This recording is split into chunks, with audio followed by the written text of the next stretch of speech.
بسم الله الرحمن الرحیم. بسم الله والحمد لله والصلاة والسلام علی رسول الله.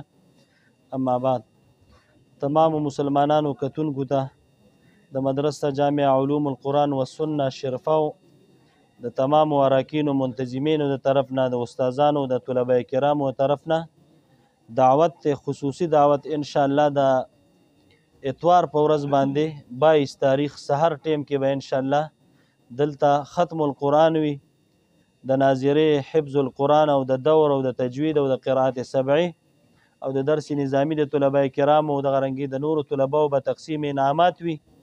دې ته به ان شاء الله د مصر نه شاګرد رشید استاذ القراء المقری یحیی الشرقاوي دغه خصوصي شاګرد جناب شیخ زینت القراء مسعد الحباب حفظه الله ان شاء الله غیبه تشریف راوړي. قاری حبیب الله نورانی صاحب، قاری انعام الله صاحب، قاری قاسم رفیق صاحب حفظه الله دا قرآن کرام به ان شاء الله تشریف راوړي. او زمونږ د صوبه خیبر پښتونخوا مفتی اعظم صاحبزاده شیخ القرآن والحدیث حضرت مولانا مفتی صاحبزاده مفتی گوهر شاه صاحب دامت برکاتهم العالیه او د ضلع چارسدی ډیر عظیم شخصیت شیخ القرآن والحدیث حضرت مولانا مفتی عبدالرؤف شاکر صاحب او ګڼ علماء کرام قرای عظام نیکان برازي دلته. دا ډیره د قرآن حکیم عظیمه د رحمتونو د سعادت مجلس دی او ښکلې مجمع ده. تاسو ټولو ته د شرکت دعوت دی. کم ملګري چې لرې دي او دا زموږ آواز اوري هغوی به موږ ته دعاګانې کوي. کم چې نږدې دي او راتلی شي دلته شرپا او تحصیلي تنګي کې جامع علوم القرآن والسنه د اتوار په ورځ انشاءالله دا پروګرام و محفل وي. او الحمدلله نن پکې ناظم صاحب بچنګي هم د قرآن حکیم آخري صورتونه وي، حافظ شرجیل ان شاء الله داسې ګڼ تقریبا 60-70 طلبه کرام فارغیږي.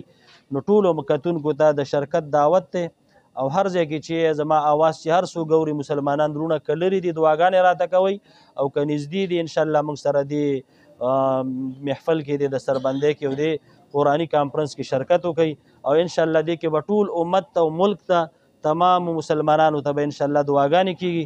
تاسو ټول له دې الله خیر و برکت درکړي. ناظم صاحب هم موجود دی انشاءالله هغې هم تاسو له دعوت درکوي.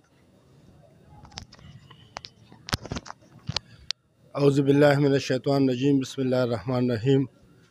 د ټولو نه وړومبي خو زه د مدرسه علوم القرآن والسنه چې کوم مختمم دی، کم د دې ناظم الامور دی مفتی روح الله روحانی صاحب، مونږ د زړه د کومې نه د هغوی شکریه هم ادا کوو او انشاءالله دا ډاډګیرنه هم وله ورکوو چې هر قسمه د دې مدرسې څه ستونزې راځي نو انشاءالله په هغې کې به مونږ تاسو سره شانه بشانه ولاړو او د هغې د خل کولو کوشش به کوو.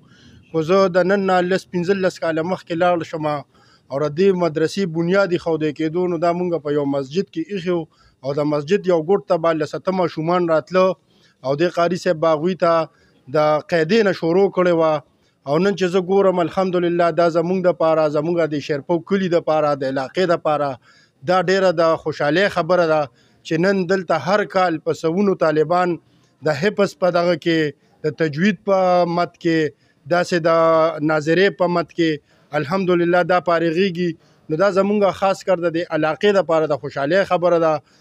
زما ټولو مسلمانانو رونو ته دا خواست دی چې په 22 تاریخ د اتوار په ورځ ساره 8 بجې به دا دستاربندي شروع کیږي او دې ته به ډېر جید علما به راځي.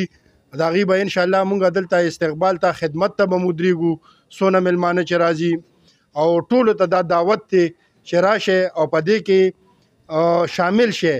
نو دا صرف شاملېدل نه دي، دا زمونږ د هغه جن دپاره او د دې جن دپاره د دواړو جانو دپاره ګټه ده.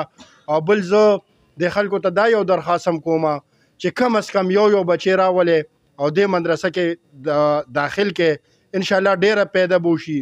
زما 2 بچي دي او ما خپل دواړه بچي دلته داخل کړي دي. نو وی کم شي چې د ځان دپاره خوښی هغه به د بل مسلمان رور دپاره هم خوښی. نو انشاءالله دې نه ډېر زیات کم ډېر اوس چې مونږ داسې غم خاده کې د علاقې ته وځو نو دلته واړو سبق به وي، ناظره به وي. الحمدلله هغه اوس چې کوم دی نو په مسجدونو کې دي، هغه عالمان شو، هغه مفتیان شو. نو دا ډیره غټه د خوشحالۍ خبره ده. دا ښکاري نه خو انشاءالله چې کله سترګې پټې شي د دې ټول ښکاروالی به د مرګ نه بعد به بیا مونږ ته ښکاري. نو ټولو ته بیا یو ځل د انتظامیې د اړخه د دې خپل کلي د اړخه دا دعوت ورکوم چې د اتوار په ورځ په 22 تاریخ 8 بجې ټول دلته ځان راورسوئ او دا ستر علما چې کوم راځي چې د دوی نه مونږ مستفید شو. ډېره مننه. والسلام.